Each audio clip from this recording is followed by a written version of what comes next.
Après le divorce, mon mari m'a mise à la porte sans un sou. Je suis allé utiliser la vieille carte que mon père m'avait laissée, mais le banquier a pâli et a crié « Madame, vite ! Regardez ça !» J'étais sous le choc quand j'ai découvert que je me tenais au guichet de la Westfield National Bank, mes doigts tremblants alors que je tenais un morceau de plastique qui semblait avoir sa place dans un musée. La carte bancaire était si vieille que les numéros sur le devant s'étaient effacés, et la bande magnétique au dos avait une rayure visible qui la traversait. Je me sentais gêné rien qu'à l'idée de la tenir. « Je suis désolé de vous déranger avec ça », ai-je dit doucement au banquier derrière le comptoir. « Elle est vraiment vieille. Mon père me l'a donnée il y a longtemps. Je veux juste voir s'il y a quelque chose dessus. Peut-être quelques dollars. » Le banquier, dont le badge indiquait Monsieur Banks, m'a adressé un sourire poli. C'était un homme âgé, avec des cheveux gris et des lunettes qui reposaient bas sur son nez. Il avait l'air de travailler dans cette banque depuis bien avant ma naissance. « Aucun problème, madame, dit-il gentiment. Voyons ce que nous pouvons trouver. » Il a pris la carte de ma main et l'a examinée attentivement, la retournant 2 fois. Puis, il l'a passée dans son lecteur de cartes. J'observais son visage, m'attendant à ce qu'il me dise que la carte était trop vieille pour être lue, ou que le compte avait été clôturé il y a des années. Au lieu de cela, son expression a complètement changé. La couleur a quitté son visage, comme si quelqu'un avait débranché une prise.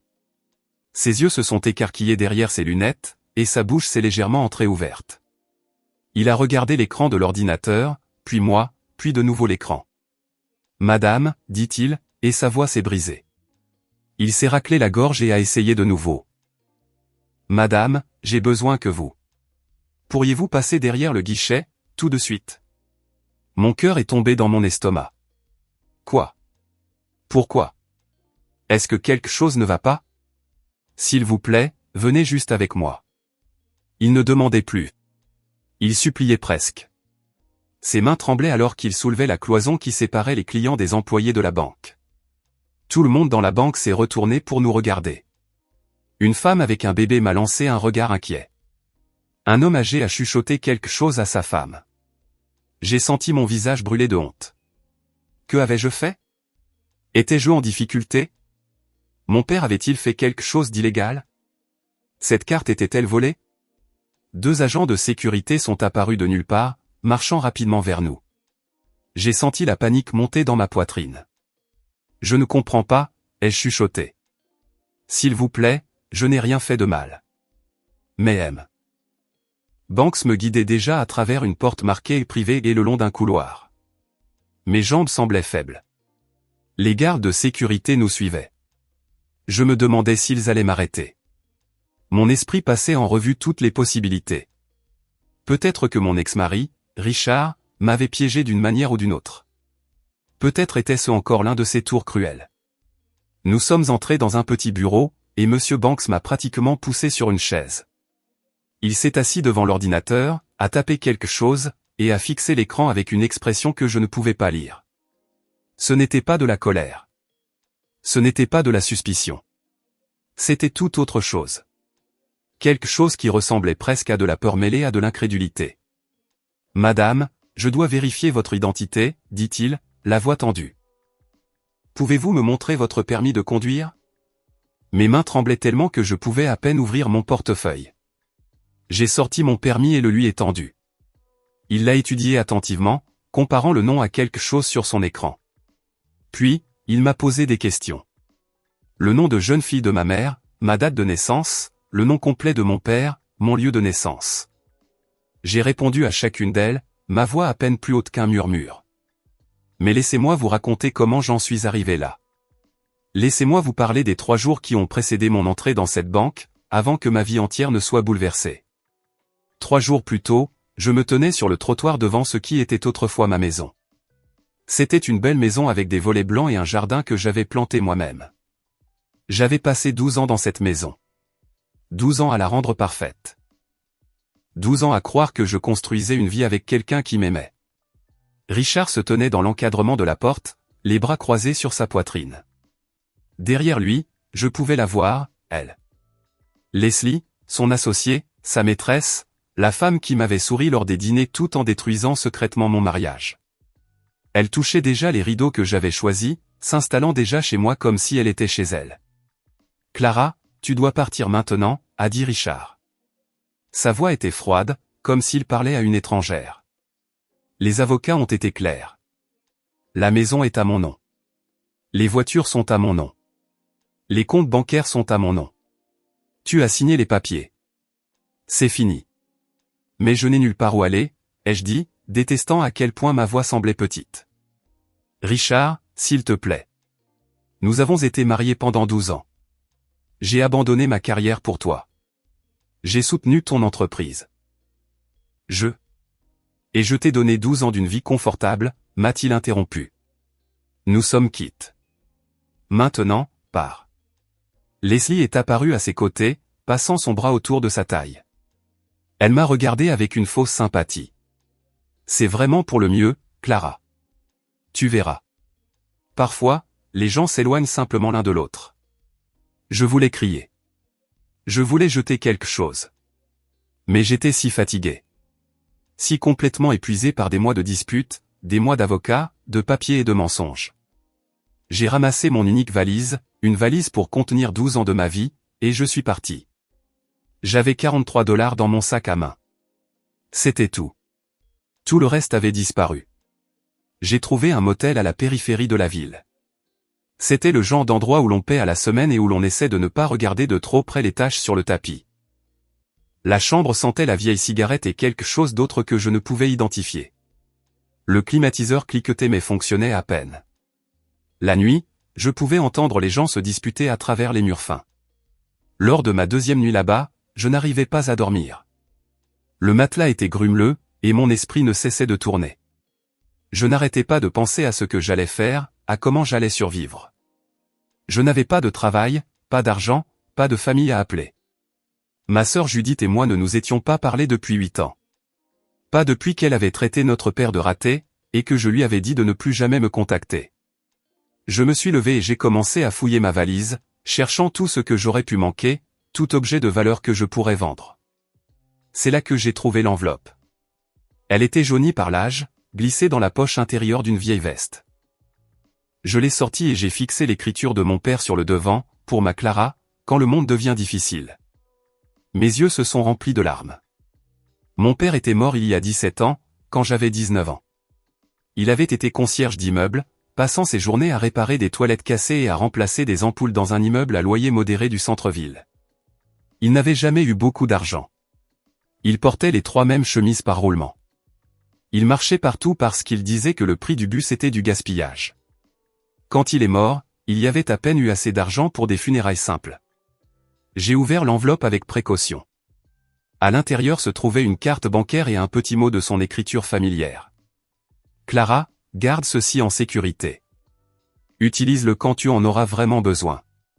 Je t'aime, papa. J'ai retourné la carte dans mes mains.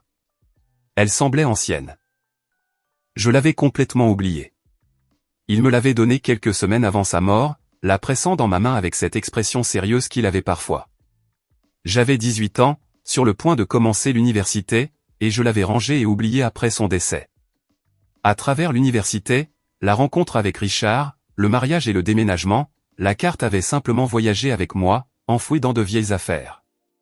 Je me suis dit qu'il pouvait y avoir $50 dessus, peut-être 100 si j'avais de la chance. Assez pour quelques nuits de plus dans ce terrible motel. Assez pour gagner un peu de temps pendant que je cherchais quoi faire ensuite. Le lendemain matin, j'ai marché jusqu'à la Westfield National Bank. J'étais passé devant des dizaines de fois, mais je n'étais jamais entré à l'intérieur. C'était l'un de ces vieux bâtiments impressionnants avec des colonnes en marbre et de lourdes portes en laiton. J'ai failli faire demi-tour. Je me sentais si petite, si déplacée dans mon jean usé et ma chemise froissée, mais j'avais faim. Je mangeais des craquelins et du beurre de cacahuète depuis 2 jours parce que c'était tout ce que je pouvais me permettre.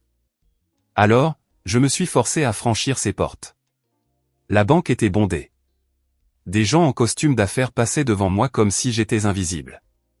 Je me suis mise dans la file derrière un homme portant une montre coûteuse et une femme portant un sac de créateur. J'ai serré la vieille carte de mon père et j'ai attendu. Quand ce fut enfin mon tour, je me suis approché de Monsieur Banks et je me suis excusé avant même de lui tendre la carte. Et c'est là que tout a changé. Maintenant, j'étais assise dans son bureau, le regardant fixer son écran d'ordinateur avec cette étrange expression sur le visage. L'agent de sécurité se tenait près de la porte.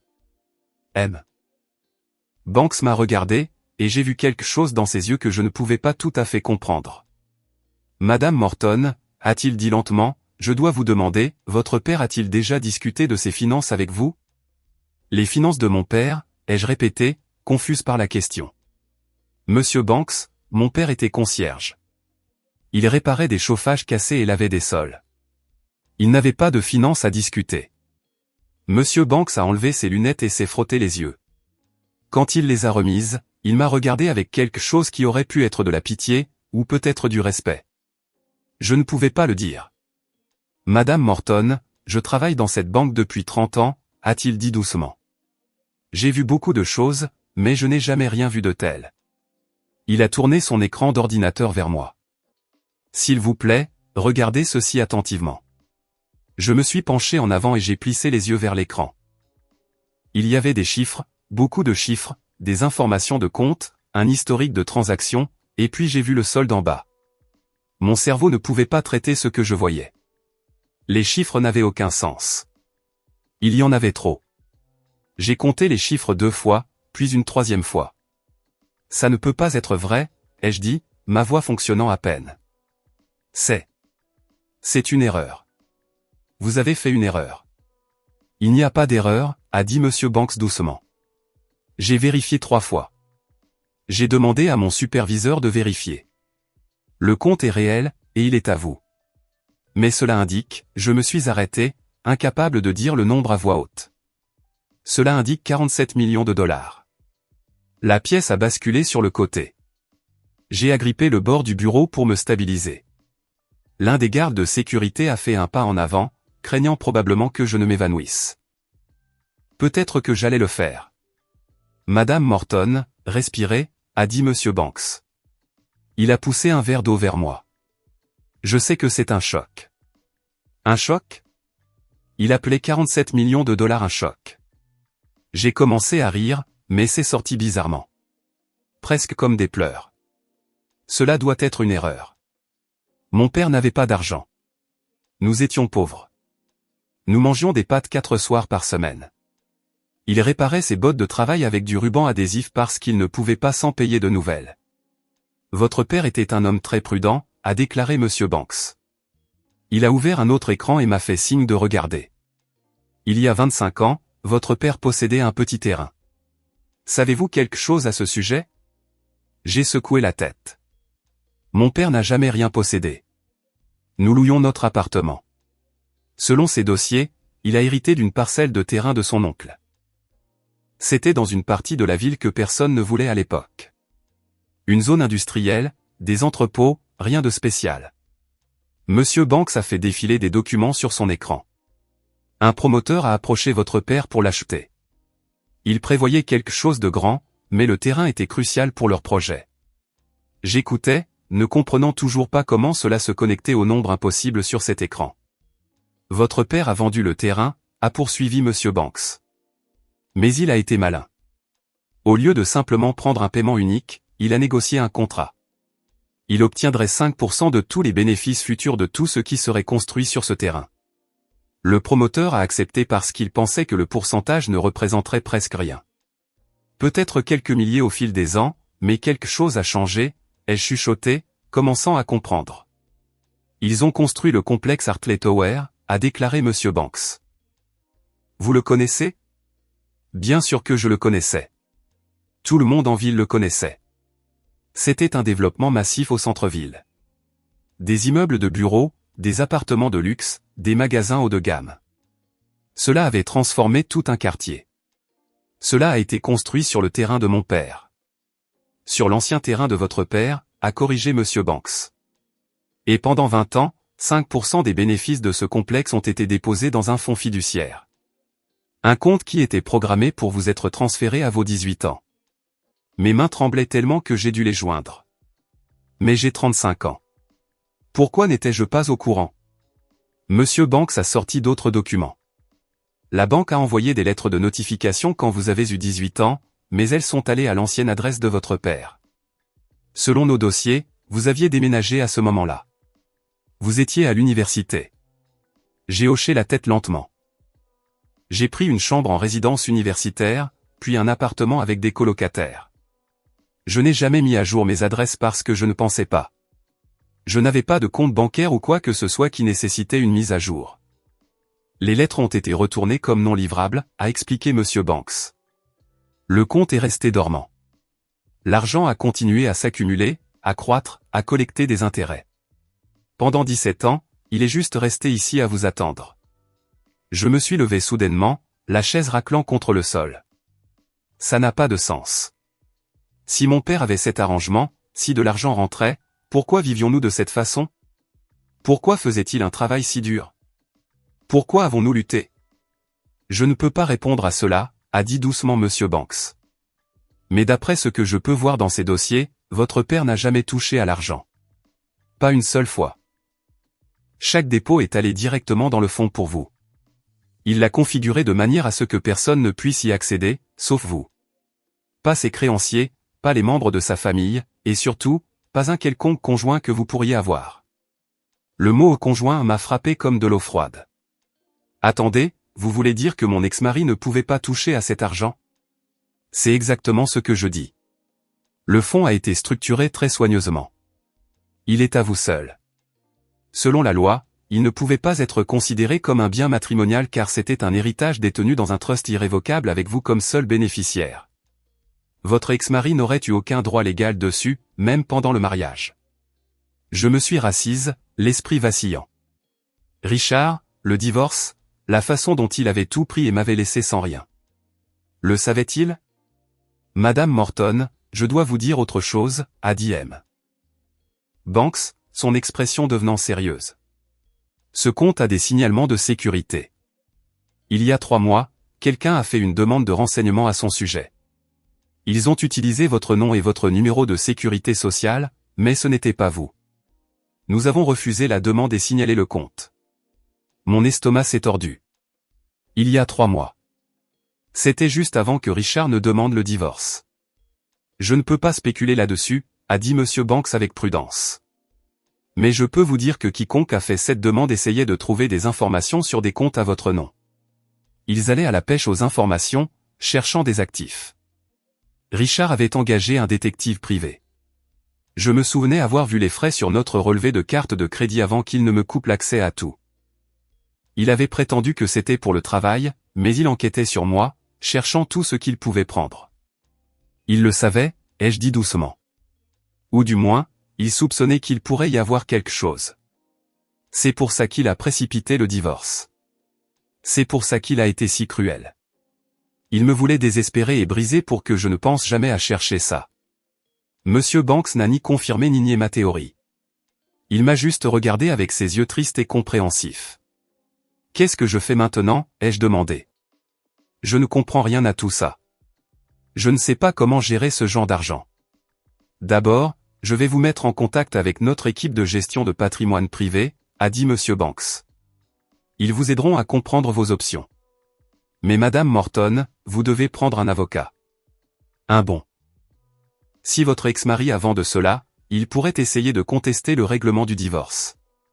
Mais vous avez dit qu'il n'avait aucun droit légal.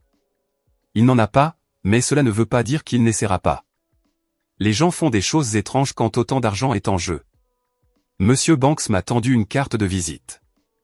C'est le meilleur avocat spécialisé en fiducie et succession de la ville. Appelez-le aujourd'hui. Dites-lui que je vous envoie. J'ai pris la carte avec des doigts engourdis. Tout semblait irréel, comme si je regardais cela arriver à quelqu'un d'autre. Puis-je vous demander quelque chose, ai-je dit doucement. Pourquoi mon père a-t-il fait ça? Pourquoi a-t-il vécu dans la pauvreté alors qu'il aurait pu utiliser une partie de cet argent? Pourquoi a-t-il tant sacrifié? Monsieur Banks a souri tristement. Je pense qu'il voulait que vous ayez le choix. Un vrai choix, le genre de choix qui ne vient qu'avec la liberté. Et il savait que si quelqu'un découvrait cet argent, y compris vous, tout changerait. Les gens vous traiteraient différemment. Peut-être que votre ex-mari vous aurait épousé pour de mauvaises raisons. Peut-être que votre vie aurait été différente d'une manière que votre père ne pouvait pas prédire. j'ai pensé à mon père vivant dans ce minuscule appartement, portant ces mêmes 3 chemises, marchant partout dans ses bottes rapiécées, tout en sachant qu'il avait des millions assis dans une banque. Tout ça pour que je puisse avoir ce moment, cette chance. Il m'a fait un cadeau, ai-je chuchoté. Oui, a convenu Monsieur Banks. Il vous a donné la liberté. J'ai quitté la banque par une sortie privée que Monsieur Banks m'a montrée. Il a dit qu'il valait mieux que j'évite le hall principal où les gens pourraient être curieux de savoir pourquoi j'avais été escorté vers un bureau privé. J'ai marché pendant des pâtés de maison sans vraiment voir où j'allais. Mon esprit ne pouvait s'accrocher à une seule pensée. Chaque fois que j'essayais de traiter ce qui venait de se passer, l'information m'échappait comme de l'eau entre mes doigts. 47 millions de dollars. Les mots ne semblaient pas réels. Ils ressemblaient à quelque chose tiré d'un film ou d'un rêve. Je me suis retrouvé debout devant un café. À travers la vitrine, je pouvais voir des gens faire des choses normales, taper sur des ordinateurs portables, rencontrer des amis, se plaindre de leurs problèmes habituels. Je voulais être l'un d'eux à nouveau. Je voulais que mon plus grand souci soit de savoir si je pouvais me payer un café sophistiqué. Au lieu de cela, j'ai sorti la carte de visite que M. Banks m'avait donnée. Le nom de l'avocat était imprimé en lettres noires simples. J'ai appelé le numéro avant de perdre mon courage. L'avocat, Monsieur Patterson, a accepté de me recevoir le même après-midi. Son bureau se trouvait dans l'un de ces grands immeubles en verre du centre-ville où je m'étais toujours senti trop intimidé pour entrer. Mais maintenant, je traversais le hall comme si j'y avais ma place, car apparemment, c'était le cas. Monsieur Patterson était plus jeune que ce à quoi je m'attendais, peut-être au début de la quarantaine, avec des yeux perçants qui semblaient voir clair en moi. Je lui ai tout raconté sur Richard, sur le divorce, sur le compte bancaire, sur mon père. Il a écouté sans m'interrompre, prenant des notes sur un bloc-notes jaune. Quand j'ai fini, il est resté silencieux pendant un long moment. Madame Morton, a-t-il finalement dit, je dois vous dire quelque chose, et vous n'allez pas aimer ça. Mon estomac a chuté. Quoi? Je vais devoir enquêter sur votre divorce plus attentivement, mais d'après ce que vous m'avez dit, je crois que votre ex-mari était au courant de ce compte, ou du moins, il savait que quelque chose existait. Mais comment pouvait-il savoir? Je ne le savais même pas. Monsieur Patterson a sorti son téléphone et a passé un appel rapide. Il a demandé à quelqu'un de sortir des dossiers judiciaires et des rapports de détectives privés. Puis il m'a regardé sérieusement. Vous avez dit qu'il avait engagé un détective privé 3 mois avant de demander le divorce. Les détectives privés ne sont pas bon marché. Pourquoi quelqu'un dépenserait-il ce genre d'argent à moins de penser qu'il y avait quelque chose de précieux à trouver? Au cours des 2 heures suivantes, M. Patterson et son équipe ont travaillé comme des détectives. Ils ont sorti des dossiers, passé des coups de fil, envoyé des emails urgents, et lentement, une image a commencé à se former. L'avocat de Richard avait accédé au registre de propriété publique. Ils avaient retracé le nom de mon père. Ils avaient trouvé la vieille vente du terrain. Ils avaient découvert l'accord de participation aux bénéfices. Ils savaient que de l'argent allait quelque part. Ce qu'ils ne pouvaient pas trouver, c'était où. Le compte fiduciaire était protégé par les lois sur la confidentialité, mais ils en savaient assez pour deviner. Votre ex-mari a demandé le divorce sachant que vous pourriez avoir accès à des fonds importants, a expliqué Monsieur Patterson. Mais il savait aussi que le compte était protégé. Il ne pouvait pas le réclamer dans le divorce en raison de la structure du trust. Alors, il a fait la deuxième meilleure chose. Il a pris tout ce qu'il pouvait légalement, vous a laissé sans rien, et a attendu. Attendu quoi? Que vous découvriez l'argent, et veniez volontairement vers lui. Si vous aviez découvert ce compte alors que vous étiez désespéré et seul, vous auriez pu vous sentir reconnaissante envers lui pour les 12 années de mariage. Vous auriez pu proposer de partager. Les gens font des choses irrationnelles quand ils se sentent coupables ou obligés. La cruauté de la chose me donnait la nausée. Richard n'avait pas juste voulu divorcer. Il avait voulu me détruire d'abord, me briser si complètement que je lui donnerais ce qu'il ne pouvait pas prendre légalement.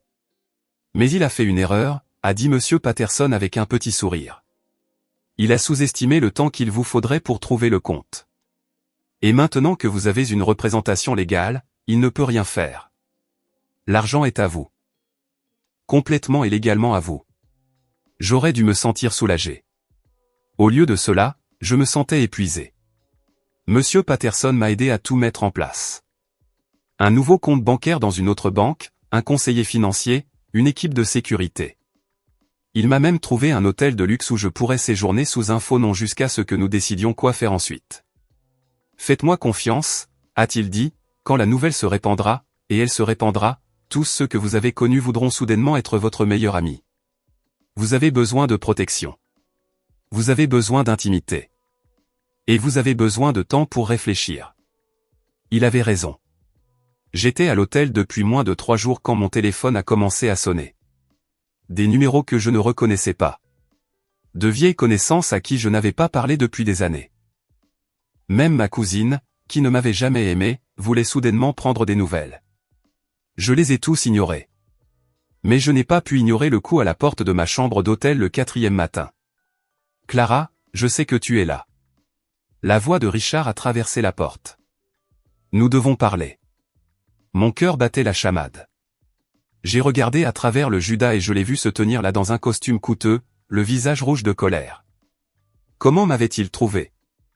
Clara, c'est ridicule. Cet argent devrait être l'argent de la famille. Nous avons construit une vie ensemble. J'ai appelé la sécurité de l'hôtel. 2 grands hommes en costume sont arrivés en quelques minutes et ont escorté Richard dehors. Mais alors qu'ils l'emmenaient, je l'ai entendu crier « Je te poursuivrai en justice, Clara. » Cet argent a été gagné pendant notre mariage. J'ai des droits. Il n'en avait pas. Monsieur Patterson avait été très clair à ce sujet. Mais la menace m'effrayait quand même. Ce soir-là, j'ai reçu un appel d'un numéro que je n'avais pas vu depuis 8 ans. Ma sœur Judith. Mon doigt a plané au-dessus du bouton de refus, mais quelque chose m'a poussé à répondre. Clara. Sa voix était tendue. Nous devons parler de l'argent de papa. Comment en as-tu entendu parler? Comment j'ai entendu? Elle a ri, mais ce n'était pas un son joyeux. C'est partout en ville, Clara. Les gens parlent, et je veux savoir pourquoi tu penses mériter tout ça alors que je suis sa fille aussi. Judith, papa a créé le trust pour moi spécifiquement. Il a fait ce choix. Parce que tu as toujours été sa préférée. Sa voix est montée. La pauvre petite Clara, qui avait besoin d'être protégée.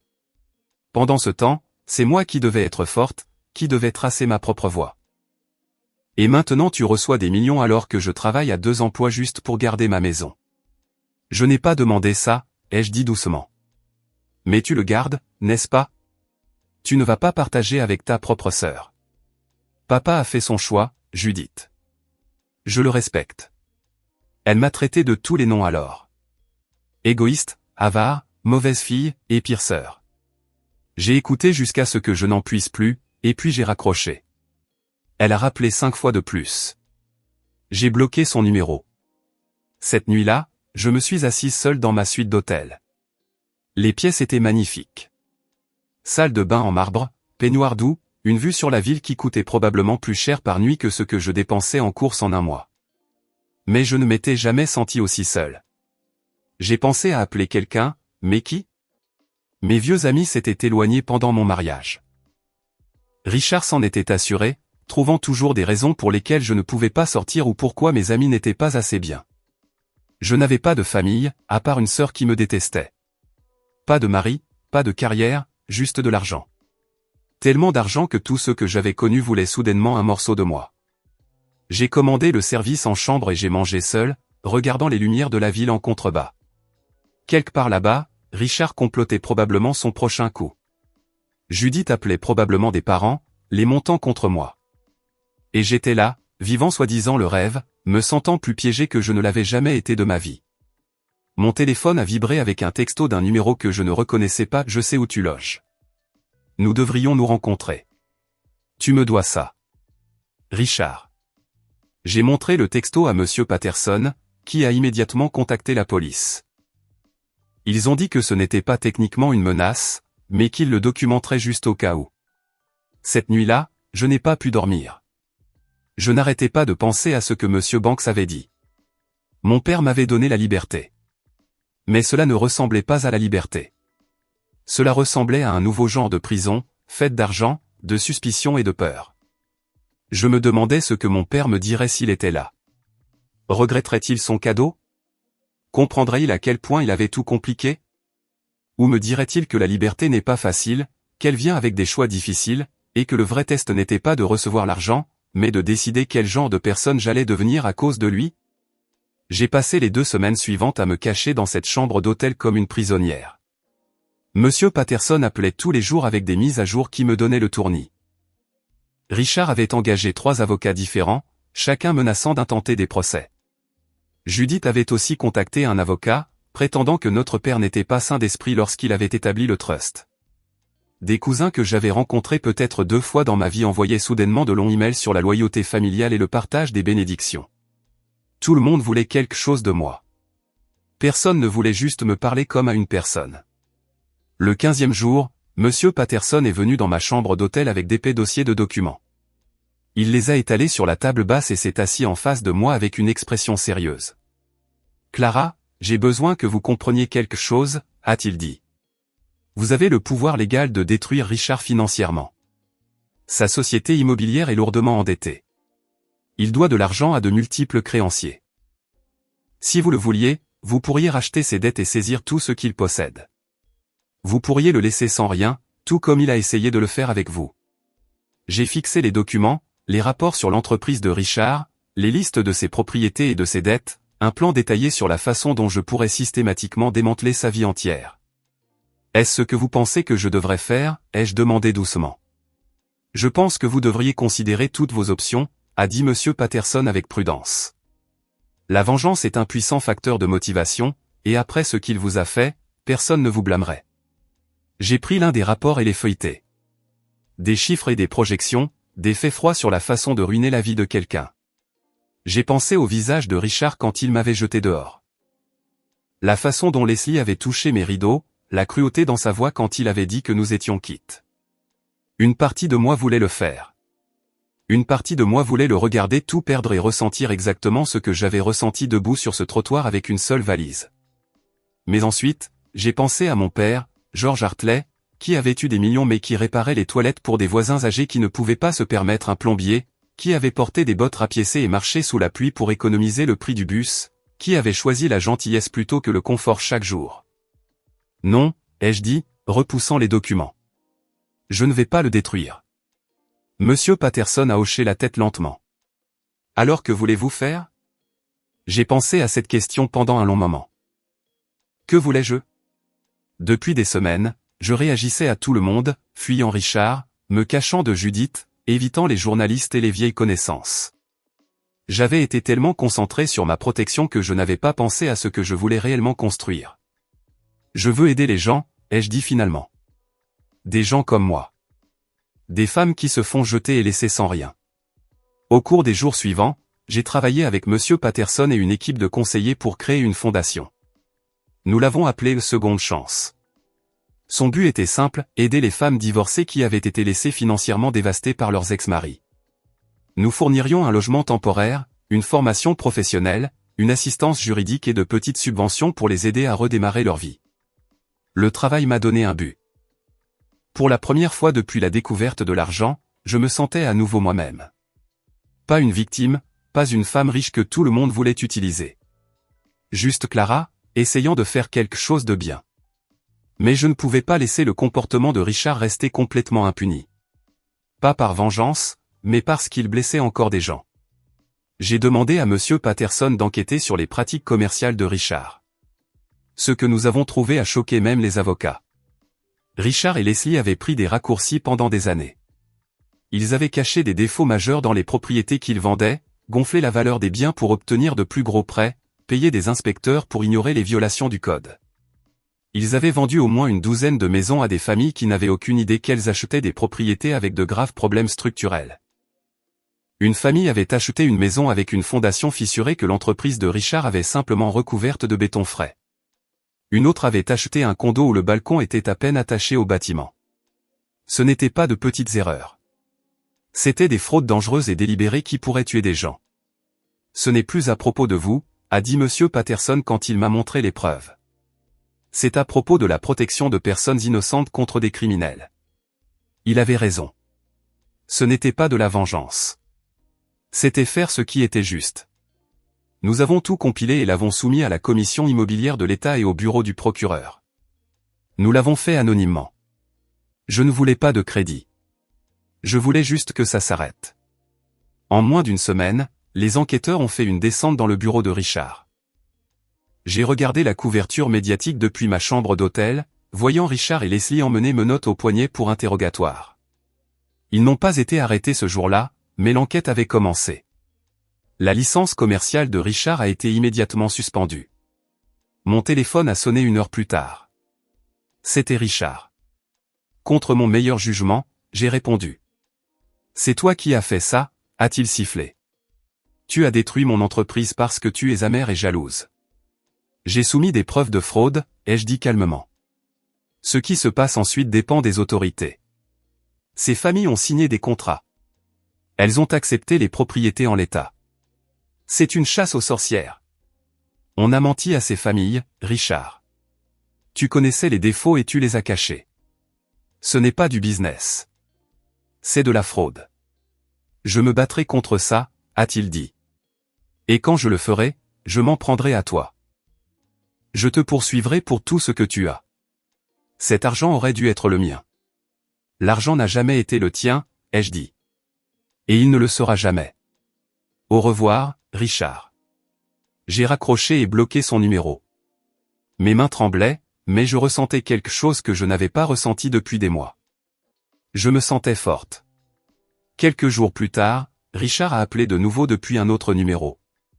Cette fois, sa voix était différente, plus petite, désespérée. « Clara, s'il te plaît. J'ai besoin de ton aide. » « Quoi ?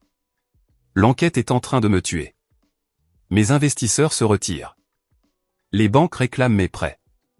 Je vais tout perdre. » Il a fait une pause. « Je sais que j'ai eu tort.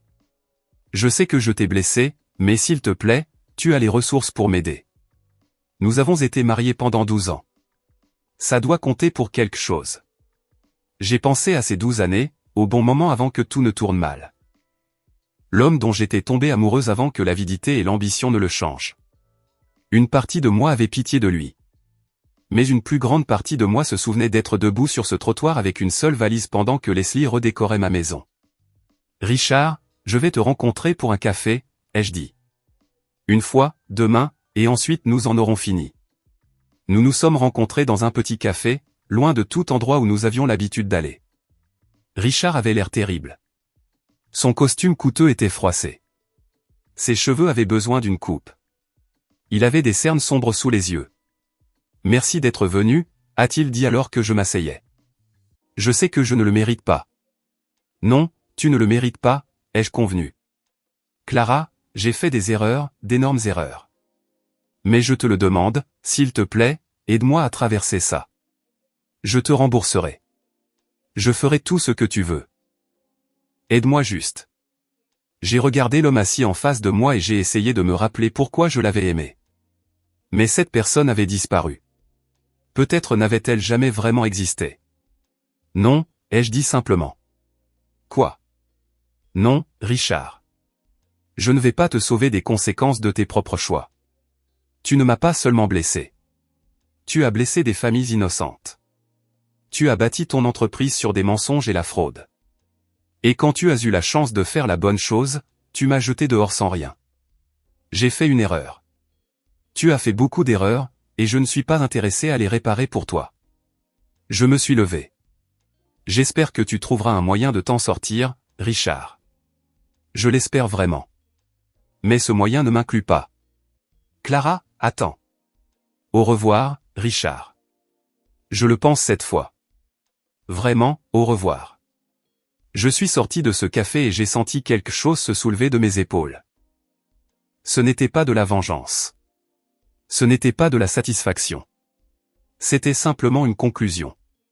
La fin d'un chapitre que je traînais derrière moi depuis trop longtemps. Cette nuit-là, j'ai pris une décision. J'en avais fini de me cacher. 6 mois ont tout changé. J'ai déménagé de l'hôtel et je me suis installé dans un appartement modeste dans un quartier que j'avais toujours aimé. Pas un penthouse, pas un manoir, juste un 2 pièces confortable avec de grandes fenêtres et un petit balcon où je pouvais boire mon café du matin.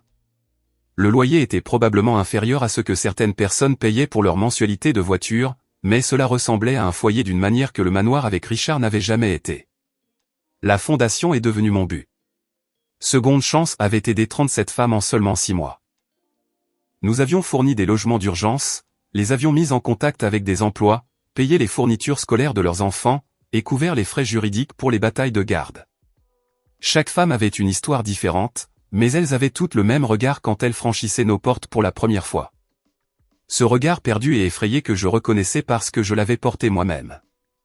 Les regarder reconstruire leur vie m'a donné quelque chose auquel je ne m'attendais pas. Cela m'a donné la paix. J'avais aussi acheté 3 immeubles d'appartements dans des quartiers populaires, non pas comme des investissements pour les revendre ou en tirer profit, mais pour fournir des logements abordables. Je maintenais les loyers bas, réparais les choses rapidement, et créais un endroit où les familles pouvaient réellement économiser de l'argent au lieu de se noyer dans les frais de logement. Plus de 200 personnes avaient maintenant des foyers stables et décents grâce à ces immeubles. Les avocats m'envoyaient des rapports mensuels sur Richard. Son entreprise s'était complètement effondrée sous l'enquête. Les accusations étaient assez graves pour qu'il risque une peine de prison potentielle. Leslie l'avait quitté au moment où l'argent avait disparu, déménageant dans un autre état avec un nouveau petit ami. Richard avait perdu sa maison, ses voitures, tout. Aux dernières nouvelles, il vivait dans un petit appartement et travaillait chez le concessionnaire automobile de son frère. Je ne ressentais rien en lisant ces rapports. Pas de satisfaction, pas de pitié, juste rien. Il était devenu un étranger pour moi, quelqu'un d'une vie dont je me souvenais à peine. Judith a essayé de me contacter quelques fois de plus, toujours avec des avocats ou des exigences. Quand cela n'a pas fonctionné, elle a essayé la culpabilité, envoyant de longs emails sur la famille et à quel point notre père serait déçu. Je n'ai jamais répondu. Monsieur Patterson s'est occupé de tout cela. Finalement, elle a abandonné. Par un après-midi frais d'octobre, j'ai conduit jusqu'au cimetière d'Oakwood pour la première fois depuis que j'avais découvert la vérité sur l'argent. J'ai apporté des roses jaunes, les préférées de mon père, et j'ai marché sur l'herbe jusqu'à sa simple pierre tombale. George Hartley, père bien-aimé, avec les dates de sa naissance et de sa mort. Rien de sophistiqué. C'est comme ça qu'il l'aurait voulu. Je me suis assise sur l'herbe à côté de sa tombe, ne me souciant pas qu'elle soit légèrement humide de la rosée du matin. Pendant un long moment, je suis restée assise là, regardant son nom gravé dans la pierre. « Salut, papa », ai-je dit doucement. Je suis désolé d'avoir mis si longtemps à revenir. Une brise a bruissé à travers les arbres. Quelque part à proximité, un oiseau chantait. J'ai trouvé l'argent, ai-je continué. Je suis sûr que tu le sais déjà, où que tu sois. Et je dois te dire quelque chose. Pendant un moment, j'étais en colère contre toi. Je ne pouvais pas comprendre pourquoi tu vivais de cette façon alors que tu aurais pu être à l'aise. Pourquoi tu nous as laissé lutter? Pourquoi tu as gardé tout ça secret? J'ai arraché quelques brins d'herbe, sentant les larmes commencer à monter derrière mes yeux. Mais je pense que je comprends maintenant. Tu m'enseignais quelque chose. Tu me montrais que l'argent ne définit pas qui tu es. Que la gentillesse et l'intégrité comptent plus que le confort. Que la personne la plus riche n'est pas celle qui a le plus d'argent, mais celle qui sait utiliser ce qu'elle a pour aider les autres. Les larmes ont débordé alors, coulant sur mes joues. Tu aurais pu me le dire. Tu aurais pu rendre ta propre vie plus facile, mais tu as choisi de me protéger à la place. Tu as choisi de t'assurer que j'apprenne les bonnes leçons d'abord. Et je veux que tu saches que j'essaie, papa. J'essaie d'honorer ce que tu m'as appris. Je lui ai parlé de la fondation, des immeubles d'appartements, des femmes que j'avais aidées et des familles qui avaient maintenant des foyers sûrs.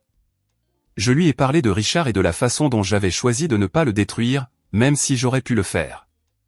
Je lui ai parlé du fait de s'éloigner de la vengeance et de choisir quelque chose de mieux.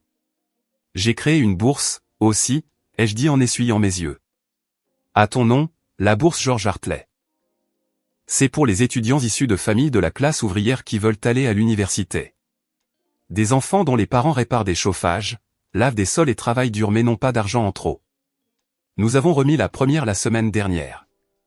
J'ai sorti mon téléphone et montré à sa pierre tombale une photo, même si je savais qu'il ne pouvait pas la voir. Une jeune fille aux yeux brillants et au grand sourire, tenant son certificat de bourse. Son père travaillait comme concierge dans un hôpital, faisant des gardes de nuit pour que sa fille puisse avoir une vie meilleure, ai-je chuchoté. Elle m'a rappelé nous. Son père me rappelle toi. Et quand je lui ai donné cette bourse, papa, j'ai vu toi dans ses yeux. Ce même espoir, cette même détermination, cette même croyance que le travail acharné et la gentillesse comptent. Je suis resté là longtemps à lui parler de tout et de rien. De la façon dont j'apprenais à gérer l'argent de manière responsable. Des amis avec qui j'avais renoué, les vrais, ceux qui m'aimaient avant de savoir pour la fortune. De la façon dont je pensais retourner à l'école, peut-être pour étudier le travail social afin de pouvoir aider les gens encore mieux. Je ne vais pas gaspiller ce que tu m'as donné, ai-je promis. Ni l'argent, ni les leçons. Tu m'as donné la liberté, papa. La vraie liberté. La liberté de choisir qui je veux être, et je choisis d'être comme toi. En me levant pour partir, j'ai placé les roses contre sa pierre tombale. Merci, ai-je dit simplement. Pour tout. Pour le sacrifice, pour l'amour, pour avoir cru que je finirais par comprendre. Je t'aime, papa. Je t'aimerai toujours. Je suis retourné à ma voiture, me sentant plus légère que je ne l'avais été depuis des mois, peut-être des années. La semaine suivante, j'ai assisté à la cérémonie de remise des bourses au collège communautaire. Il y avait des parents, fiers et les yeux larmoyants, regardant leurs enfants recevoir des opportunités qu'ils n'avaient jamais eues eux-mêmes. J'ai serré la main de chaque étudiant, les regardant dans les yeux et leur disant de travailler dur et de ne jamais oublier d'où ils venaient. La jeune femme dont le père était concierge est venue vers moi après. « Merci, mademoiselle Morton », a-t-elle dit, la voix tremblante d'émotion. Cette bourse signifie tout pour ma famille. Mon père travaille si dur, et maintenant il n'a plus à s'inquiéter de comment payer pour mes études. Je promets que je vous rendrai fier. J'ai pris ses mains dans les miennes. Tu n'as pas besoin de me rendre fier. Rends-toi fier toi-même, et un jour, quand tu en seras capable, aide quelqu'un d'autre comme on t'a aidé. C'est tout ce que je demande. Elle a hoché la tête, les larmes aux yeux, et m'a serré dans ses bras. Son père s'est approché alors, un homme aux mains calleuses et aux yeux gentils, portant son meilleur costume qui avait probablement été acheté dans une friperie. « Merci », a-t-il dit, la voix épaisse. « Vous ne savez pas ce que cela signifie. Ma fille, elle est si intelligente.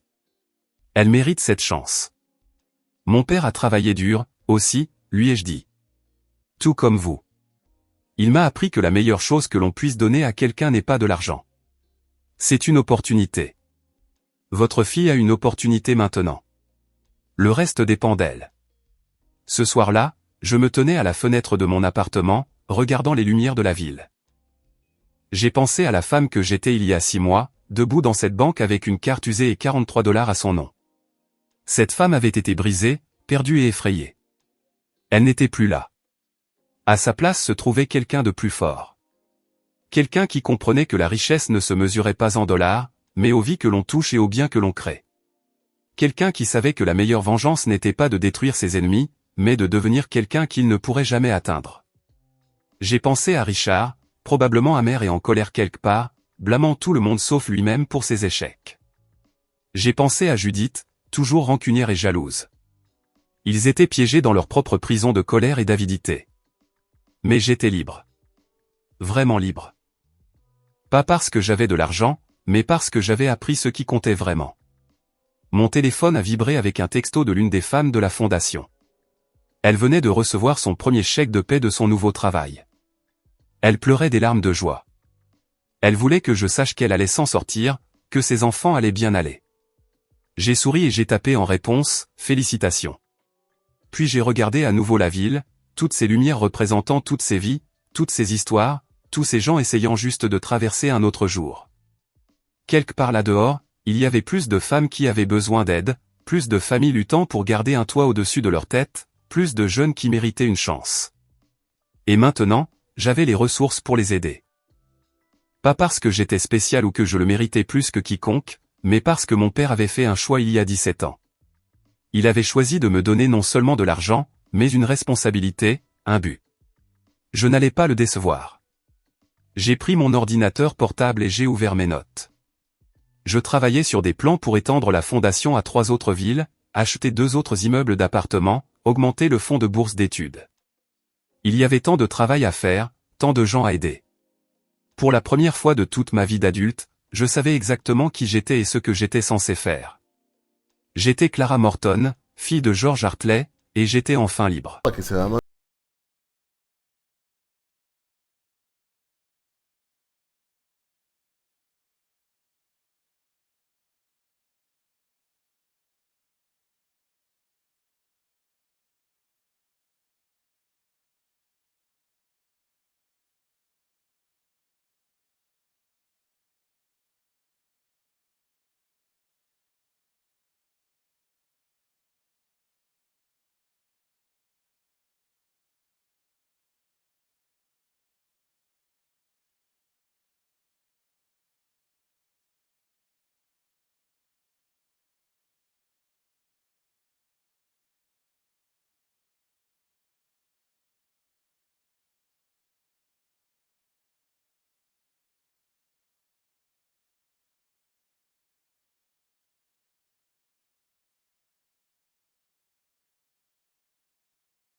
La mía es grapa.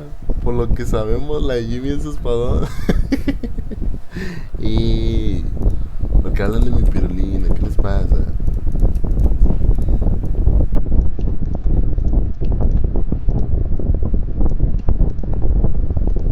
Les digo. Se me hace un grano. Es un puntito negro, bro. Listo. Y acá.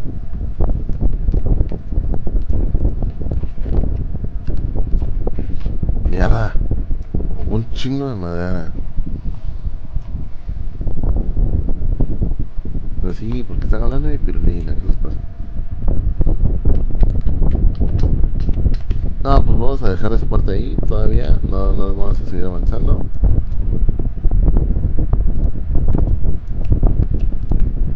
Y vamos a estar trabajando con pura. Con la piedra. Pregunta, ¿eres del norte? Apenas recordé que te le iba a preguntar. Sí, sí, sí, soy del norte. Soy del bello Monterrey. Ah, Monterrey.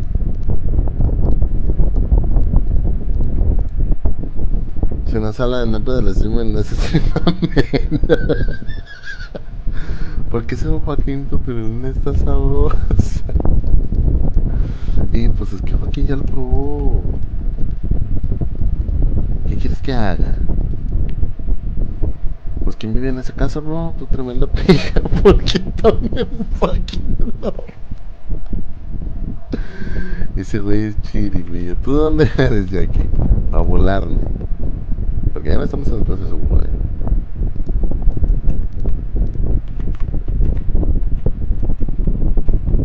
No le crean ese Nayayo.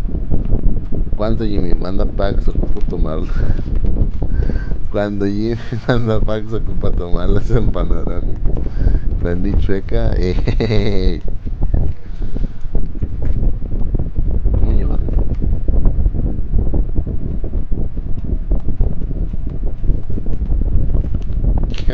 ¿Qué nivel es acá? De la CDMX, por arte de mi bella ciudad, me pueden decir. Oportunidades en oficinas. Qué asco. ¿Por qué te vas, Joaquín? No te vas. No porque sea de CDMX nos va a dar asco.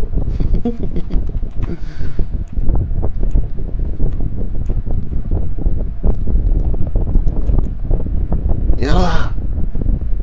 Bueno, empezar por acá. Me, ca... Me caías bien aquí, fuck. Ya que era buena tipa, güey. ¿Qué?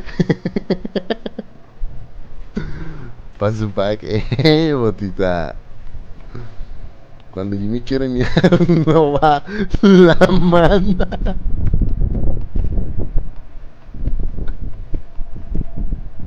Ahorita estoy mirando, bro. Ahorita estoy mirando. Eras buena sujeta. Sí, ya que era buena tipa, güey. Entonces, o sea, somos de la ciudad de dioses norteñas y no mames, qué asco. Ya la van a mandar, no se preocupe.